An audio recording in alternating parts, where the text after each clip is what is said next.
अस्सलाम वालेकुम स्टूडेंट्स, मेरा नाम है तलहा महमूद और आप देख रहे हैं मेरा YouTube channel computer secrets. 12th class की वीडियो सीरीज़ की एक नई वीडियो में आपकी खिदमत में हाजिर है।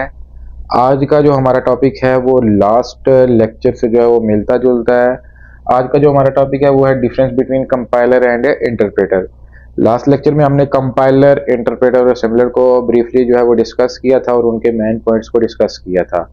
अब जो डिफरेंसेस मेजर आ रहे थे वो कंपाइलर और इंटरप्रेटर में आ रहे थे, ठीक है जी।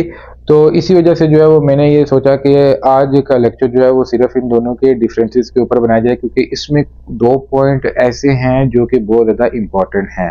और अगर आपका क्वेश्चन आ जाता है पेपर में कि सिर्फ डिफरेंसेस लिखे तो आप ये चार चार पॉइंट भी लिख सकते हैं। तो सबसे पहले जो है वो हम डिस्कस करते हैं इसका। जब वन डिस्कस करेंगे तो साथ इसी को जो है वो हम डिस्कस करेंगे। इस तरह दोनों की डिफरेंसेस जो है वो कंप्लीट हो जाएंगे। तो सबसे पहले जो कंपाइलर है वो क्या करता है, convert the entire source code into machine code. देखें इंटायर ना, अब ये बात मैंने आपको बताई थी कि कंपाइलर क्या करता है। अब यहाँ पे जो है वो एक एग्जांपल ले लेते हैं। यहाँ पे मैं लिख लेता हूँ कि int A B C, A is equal to 10,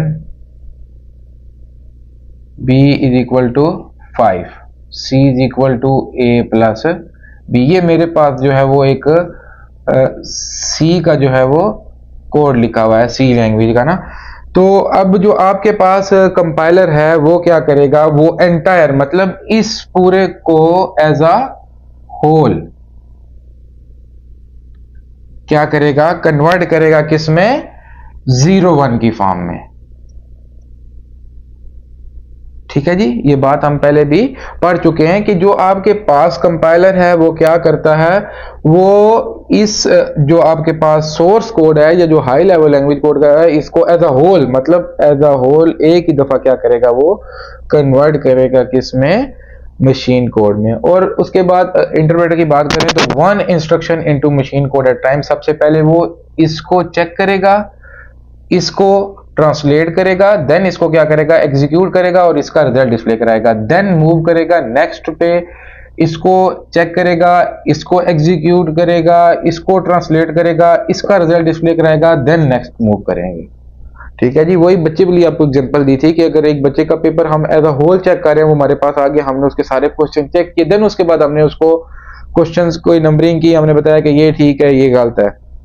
और एक अगर हम उसी बच्चे का पेपर उसे हम कहें कि आप एक क्वेश्चन लिखो, हम उसको चेक करेंगे, उसको एवेलुएट करेंगे, देन हम उसको बताएंगे कि इसका जो है ये ठीक है या गलत है, तो देन नेक्स्ट मूव करेंगे। तो इंटरप्रेटर क्या हो गया, आपके पास वही एग्जांपल हो गया कि हम वन बाय वन एक क्वेश्चन चेक कर रहे हैं, और अगर हम एज अ होल उस पेपर को चेक कर रहे हैं तो वो आपके पास क्या हो जाएगा, कंपाइलर। अब जो असली समझने वाली चीज है वो बेसिकली ये दो पॉइंट है,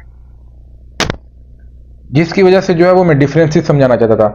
देखें, इट जनरेट ऑब्जेक्ट कोड। जो आपके पास कंपाइलर है, जब वो इस कोड को, ये जो आपके पास सोर्स कोड लिखा हुआ है, जब इसको कन्वर्ट करेगा तो इसका ये वाला जो कोड है जो 0-1 की फॉर्म है, इसको क्या कर लेगा, जनरेट कर लेगा। मतलब इसकी एक कॉपी अपने पास क्या कर लेगा, स्टोर कर लेगा।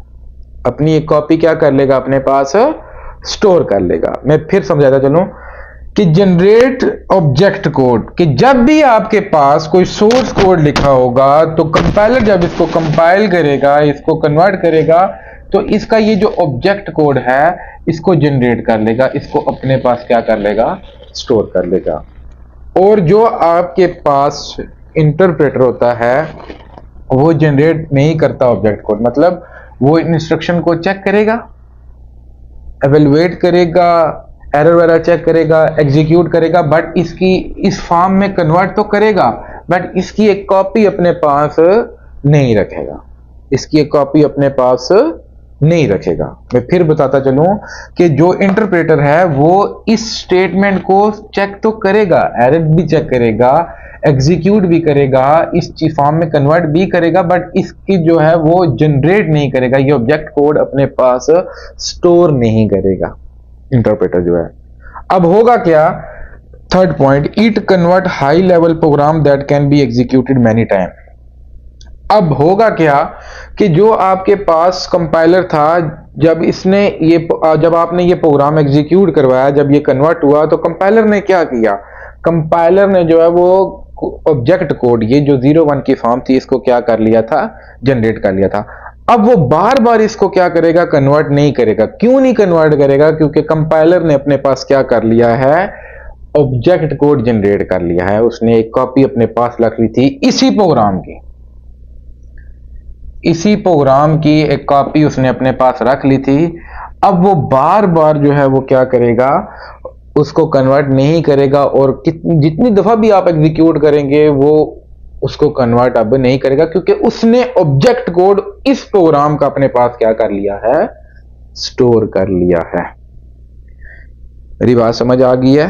अगर इससे हट के कोई दूसरा प्रोग्राम होगा तो फिर जरी बात है, वो फर्स्ट टाइम तो कन्वर्ट होगा, फिर उसका ऑब्जेक्ट कोड जनरेट हो जाएगा, तो अगर फिर दोबारा आप उसको एग्जीक्यूट करेंगे तो कंपाइलर जो है वो उसको कन्वर्ट नहीं करेगा, डायरेक्टली उसको क्या कर देगा, वो एग्जीक्यूट कर लेगा।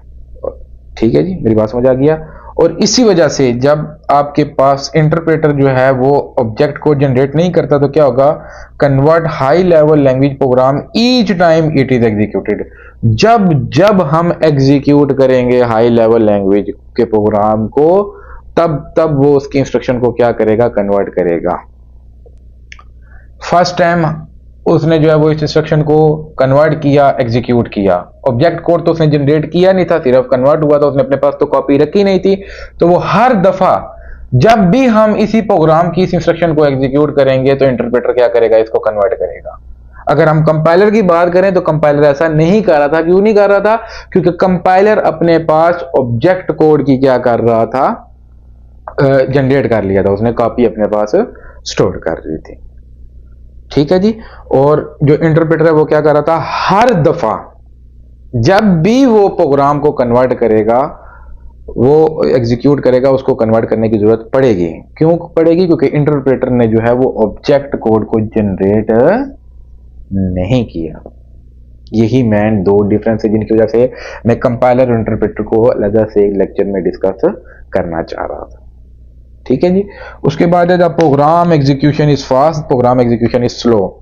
ये पहले भी मैंने बताया था कि कंपाइलर आपका एफिशिएंट है और जो आपके पास इंटरप्रेटर है वो एफिशिएंट नहीं है, क्योंकि ये 1 बाय 1 स्टेटमेंट को एग्जीक्यूट कर रहा है, तो ये स्लो है, एफिशिएंट नहीं है, और ये जो है वो आपके पास फास्ट है।